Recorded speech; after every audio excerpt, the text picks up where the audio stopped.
but tonight they face the Seattle Kraken, one of their tougher challenges in the last few games. Who starts? Who plays well? What are the line combinations? And can the Colorado Avalanche defeat the Deep and slay the Kraken monster tonight to go on their first streak of the season? We'll find out. The pregame show starts now.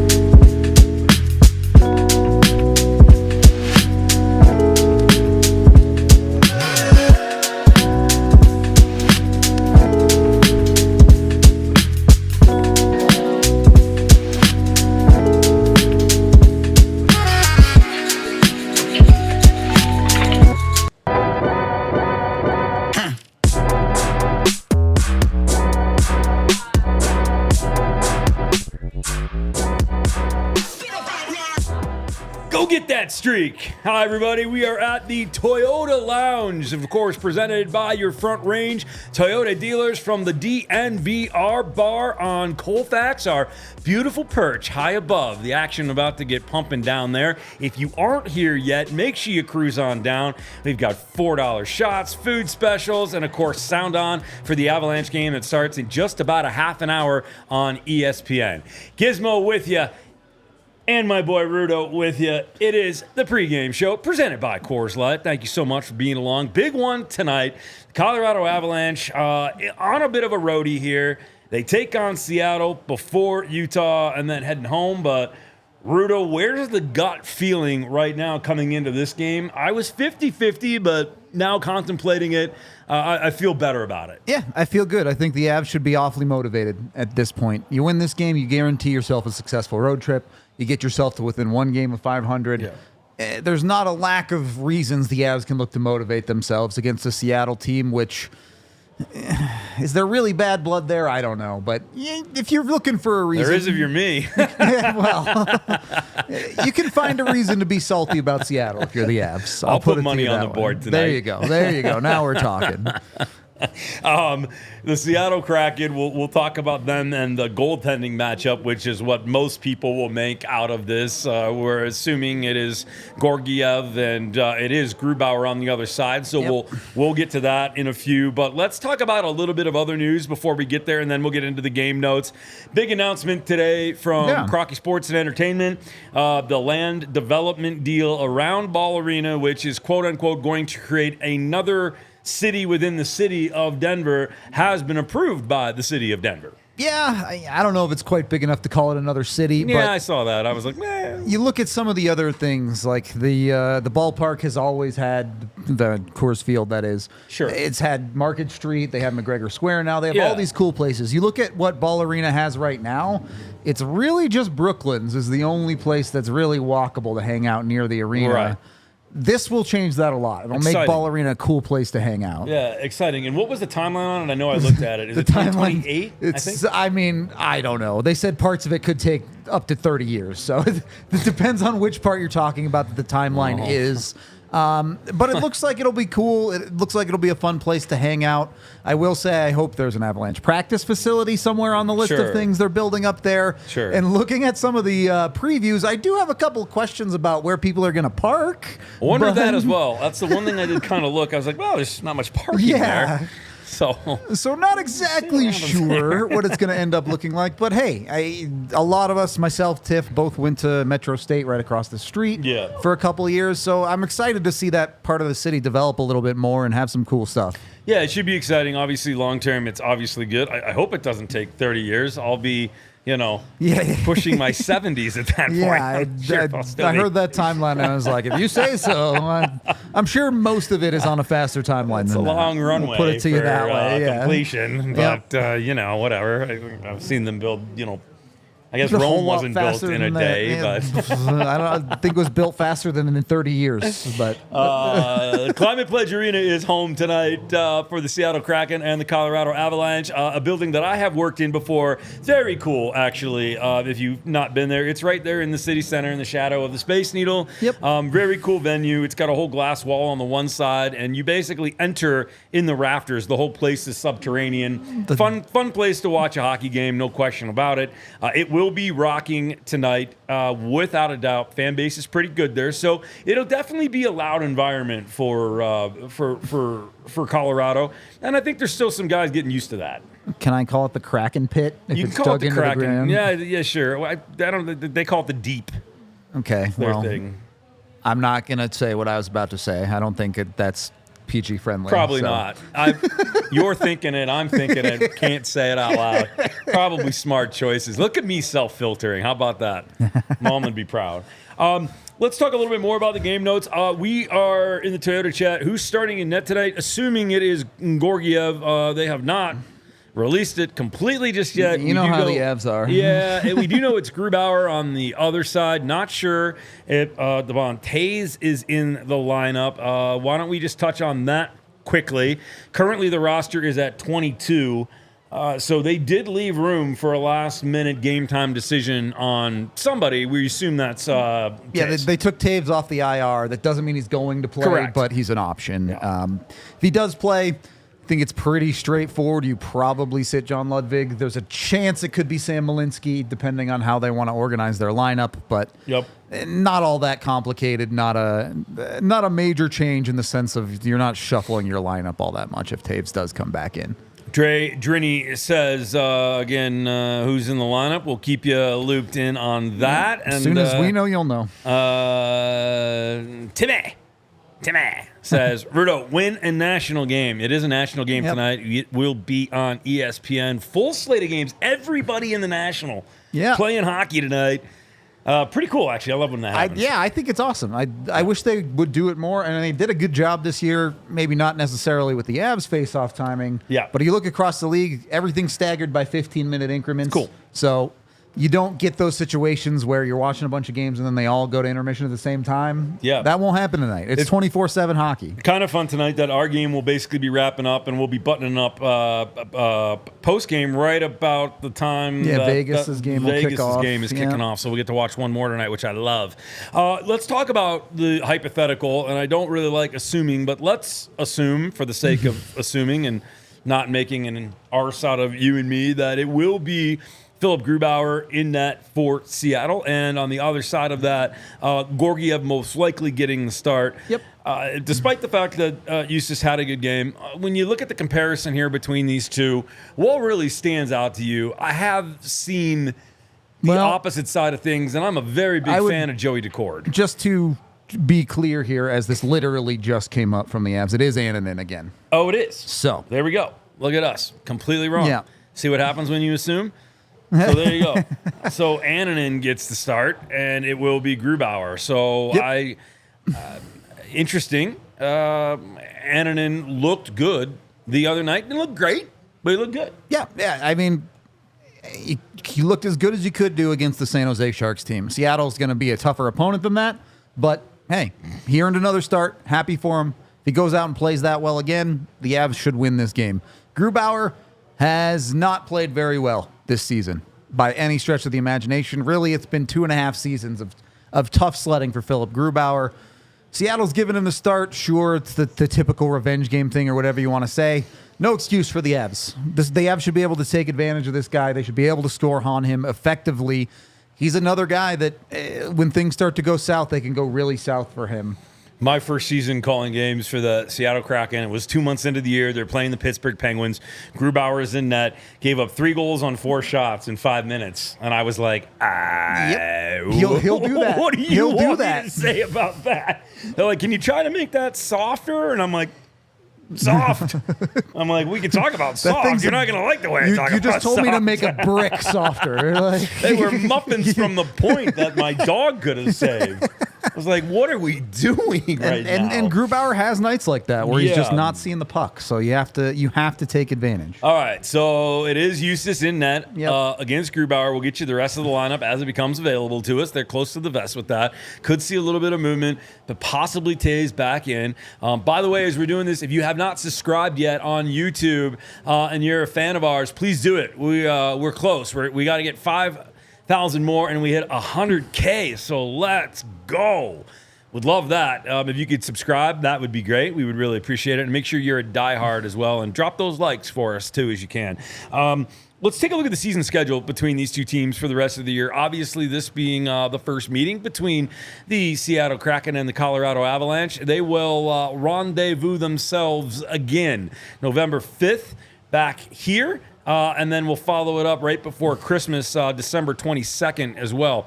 Rosters should be pretty much similar on November 5th, but on December 22nd, it could be a totally different hockey team. Avs could be a different team at that point for sure.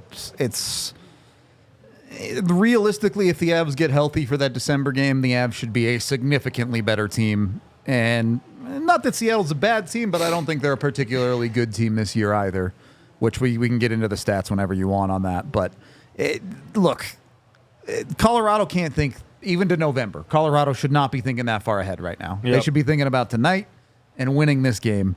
The Seattle season series can matter once you get yourself back above 500. Right now, just win tonight. Well, let's take a look at the stats right now while we're there and talk about those a little bit as we get you ready for puck drop. Just talk through it, pal. Yeah, so similar to what we had against the Sharks, I chose a different statistic to start things off. Corsi, we talked about shot attempts. Right. Instead, I went with Fenwick. Another stupid name. Fenwick is just shot attempts minus blocked shots. Love this. Not a stat you use very often because usually it gives you similar numbers to Corsi. But for Seattle, they're a middle-of-the-road Corsi percentage team. They're a significantly better Fenwick team, in the top 10 in the league because they block a ton of shots. The Avs need to do a good job of finding shooting lanes and getting shots through if they want to be successful offensively against Seattle. You look at the expected goals for, again, Avs still one of the best in the league. Seattle pretty middle of the road at generating quality chances and taking advantage of them. They're shooting very, very well. That's not going to last forever, but they aren't particularly special when it comes to offensive production. They do generate a lot of high-danger chances though. You need to be careful. You're going to need some saves out of Annunen tonight to make sure a game doesn't get out of hand for you. And then the real place where the Avs need to take advantage of this team is special teams. Seattle is terrible on the power play. Hopefully this is a game where you can move your PK in the right direction. You don't want to take penalties, but when some come, you're going to need a good PK against this team. And then you should be able to take advantage of their PK too. You have one of the best power plays in the league right now. You should be able to go out and get, I'm not going to say you need a certain number, but you need to win the special teams battle. I'll put it to you that way. Yep. And I think the power play has been very good as of late, so I'm excited to see if they can kind of keep that rolling. Love the pairing. Love that first power play unit. They end up playing the majority of it anyway. The PK, in my opinion, has looked very good. It's team buy-in on block shots, etc. So I love all of that. Well, those are the numbers and the stats that get you to where we are and ready for face-off. But what about the keys to the game? And that's where we bring in our boy, Eric Lacroix. It's the Big E 3 keys for tonight. Big E's 3 keys against the Seattle Kraken tonight. Looking forward to it on a busy National Hockey League schedule like we talked about before. 16 games tonight. Obviously the Avalanche and the Kraken in action tonight in Seattle. Number 1, 5-on-5 production. Got it a little bit last game, obviously, with a big goal from Ross Colton. But don't forget, the Joel Kiviranta goal, assisted by Manson and Ludwig, was a key goal at 5-on-5 there last game. Let's keep the production going at 5-on-5. The Kraken is +5 in goal differential already after 6 games. Disco Danny Balsma, a new coach, has been having them humming on that sense. McCann, Eberle, and Wright have been really good at 5-on-5. They've been dominating play, so let's keep an eye on that line tonight with the 5-on-5 production. Number 2, match the intensity. I just talked about Disco Danny. He's got them, working hard, believing in their team, believing in the 4-line system that they have. They got swag, they got work. So, if you're the Avalanche, match the swag, match the intensity. Put the working boots on and then just go after them. Obviously, they got some swag. I'm assuming Joey Decor, friend of the show, will be in net. Assuming, again, recording this before goalies were announced. But I'm assuming Joey's got some swag and some work. So whoever's in net for the Avalanche, beat him, mano a mano. Even though he's a friend of the show, and we wish him the best of luck. Not tonight. Number 3, break the streak. Keep the streak, break the streak. The Avalanche are on the verge of streaking. Rudo calls it a 3-game winning streak is when you are streaking. Obviously, the Seattle Kraken have been streaking. They've won 3 in a row to a very good start. As we mentioned before, they are 4-2. So very important tonight in a tough road environment that the Avalanche are on top of their game. And that they, we want to see the Frank the Tank Shelley tonight. You got to go streaking. Maybe Snoop brings his big green hat. You know what I mean? If we do that. Of course, it's time as well. We're not going to let E get off that easy for a little hockey in the Rockies action. And E, we got you. What do you think some words or focus points, for the Avalanche that they need to have going into this game against Seattle, buddy? Well, Gizmo, tonight, for a couple key points that you're mentioning that we should focus on, I'm going to quote the greatest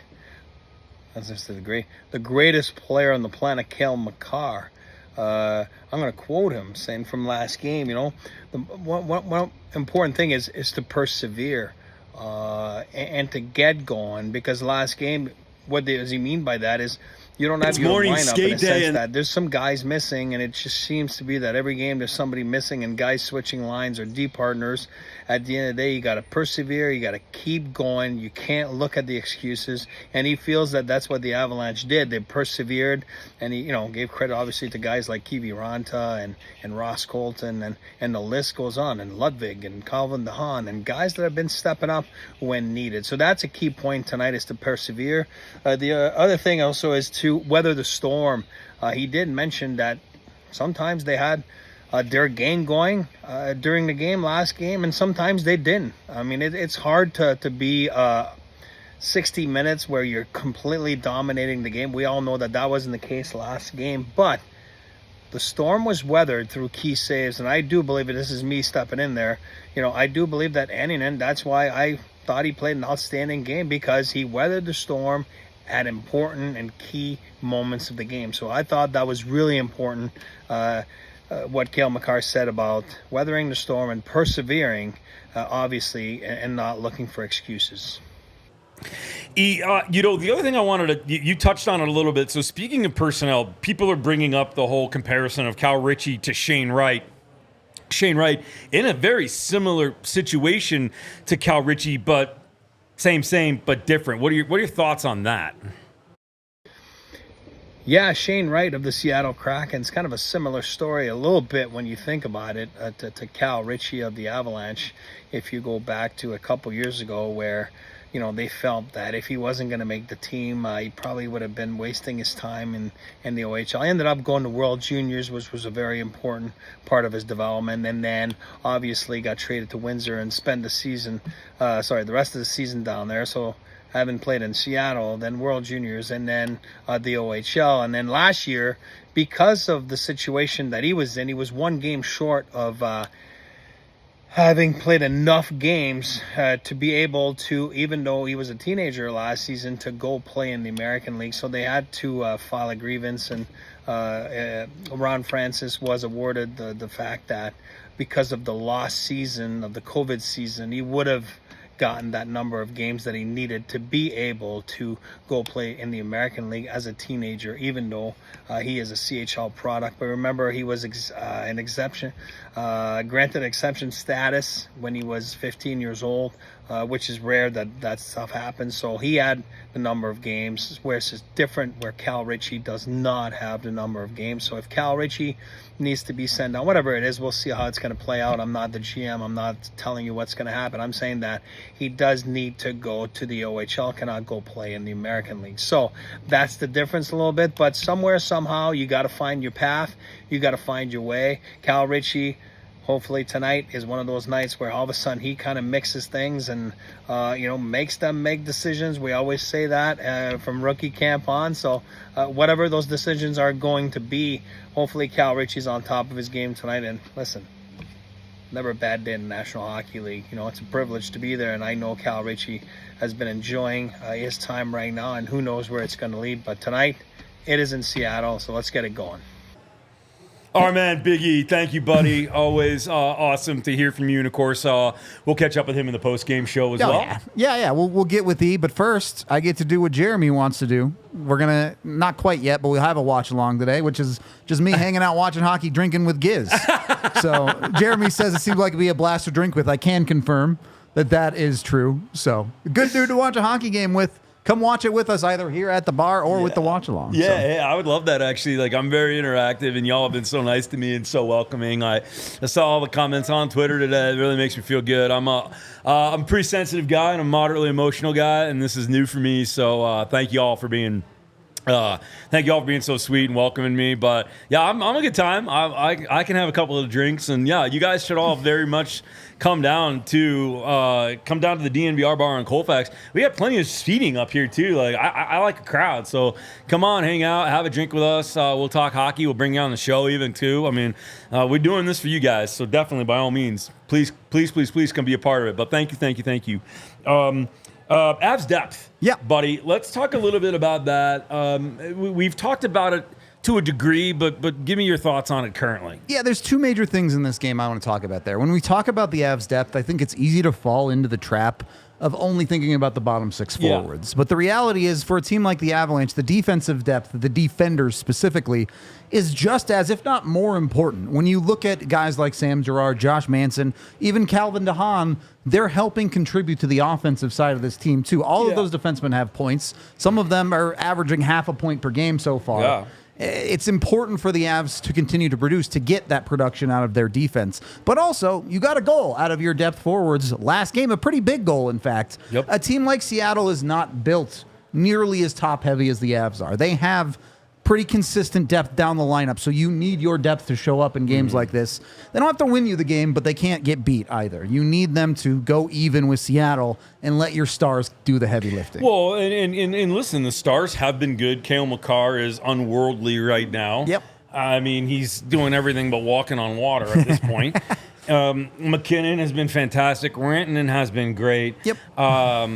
And you're starting to see the secondary efforts. Ross Colton has been a star. Lights out. Yeah. 4 goals in the last 2 games. He has looked incredibly comfortable on that first line with Rance and back. Yep. And then you're getting great performances from defense, even despite the fact that they were injured. Now it looks like you're getting Taves back tonight. He took warm-ups, so if that's the case, that's awesome. And I really love that third pairing of Malinsky and DeHaan. They have been a huge contribution. They've been great. Fantastic.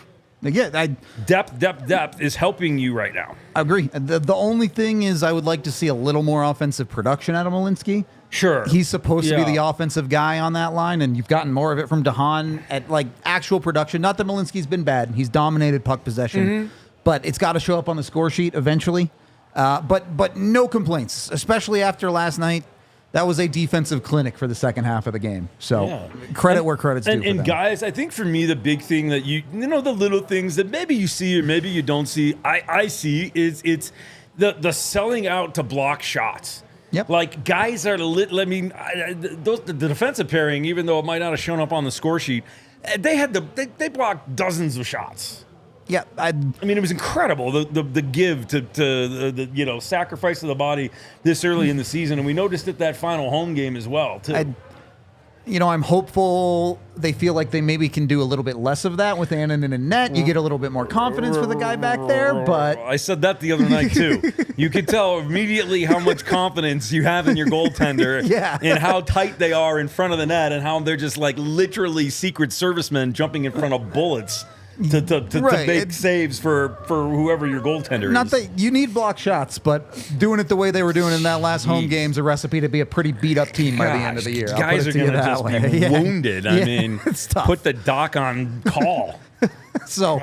But this is a team that I think you recognize some of that championship caliber mentality with stuff like that. Yeah. At the end of the day, the Avs look at a game and they say, tell us what we have to do to win, and we'll sell out for it. We'll do whatever we have to do. This is a Stanley Cup or bust mentality, and I know it got off to a rough start, and I'm in a very positive, happy mood right now, and I'm just literally drinking soda water. I haven't even started with anything other than that at the moment. But I do feel confident about this group, and I think things are going to start to come back. By the way, we got to get to our bets in a second. But did you see what was making its rounds on Instagram and on Twitter with the Landeskog comment about retirement? I did see the Landeskog. He said, I was like, oh, okay. Is it though? Okay, like throw that out there. I mean, I love it. It gets the people going. Look, I've said it this year.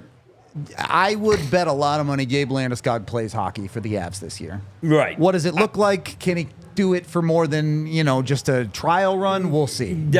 Let's caveat it with that. That's how I feel about it too. I should say this season. It might not be this calendar year, but yeah, let's see what happens. I mean, let's be optimistic. I think more realistically, we need to have Druin back in the lineup. Let's see how Lehkonen is when he gets back. He's got his appointment in 6 days. Those are much more immediate things, for sure. Hopefully Taves is back tonight. That would be great. And then the Nichushkin thing is evolving. I really, truthfully, am not going to put much effort or focus into Nichushkin or Landeskog at the moment just because they're too big of an intangible. You just don't know yet. All right. Well, our friends at Bet365 are never, ever ordinary. And we talked the other day about my cold streak a little bit. We were rocking and rolling, and now we are hemorrhaging. And we are ice cold. My bets and my iPhone has a jacket on at the moment. So tell me what you think we're doing here, and I'm going to probably give it a whirl. Yeah, I tried to go a little bit more straightforward with my bets. Took the Avs to cover, plus 200. That's just good money.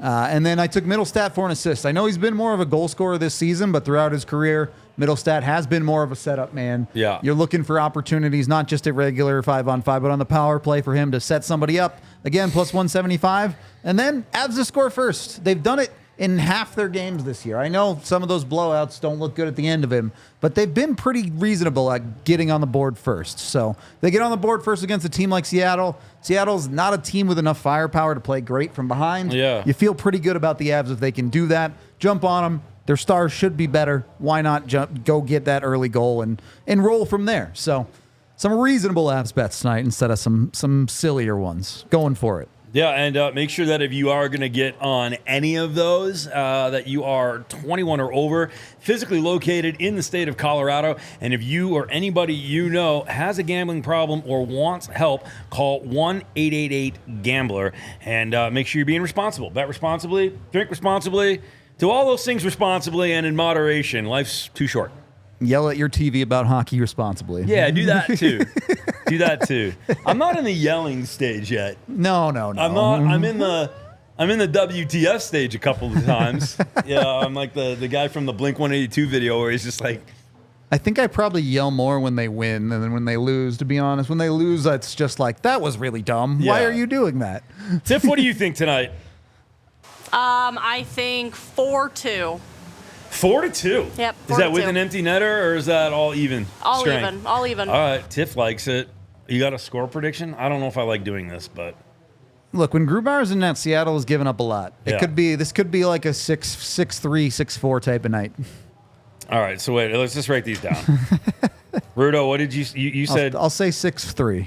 Rudo 6-3. Tiff, you said 4-2. Tiff. What do you got? 4-2. I'm going 5-2. All right. So Avs putting up some points tonight, putting up some goals. Yeah, we'll see. I think they got it in them. I think they're fired up. I think a road trip helps. I think they're having a good time with each other. I think they've gotten some bonding time in with one another. There's nothing like being on the road with your boys, going out to some dinners, some unbelievable spots in Seattle to eat, and cool places to see. So I think they probably are enjoying that a little bit. They know they got another, day or so on the trip. So I think they bonded. I think they're good. I think we're going to see a little something. Yeah, on a personal note, one of my sisters lives out there, so yeah, got to win the sibling rivalry for that. Oh, that's important. I need the Avs to win this game. Yeah, let's make sure that is the case. Currently on ESPN, the Washington Capitals are out in front of Philadelphia safely by 3 at 4-1, 5:20 left in that third period. So puck drop won't be exactly at 6:30 here for the Avalanche, but we should be pretty much in the wheelhouse. I think the light's blocking it for you. It says top right corner. Puck drop 8 is at 6:45 local now. So Oh, yeah, there So she is. 15 minutes. Good call. So 6:45 puck drop. We will be back with you right around that time for the watch along. Make sure you join us there. Thanks for being part of the pregame. Again, if you haven't subscribed to our YouTube channel, please do that.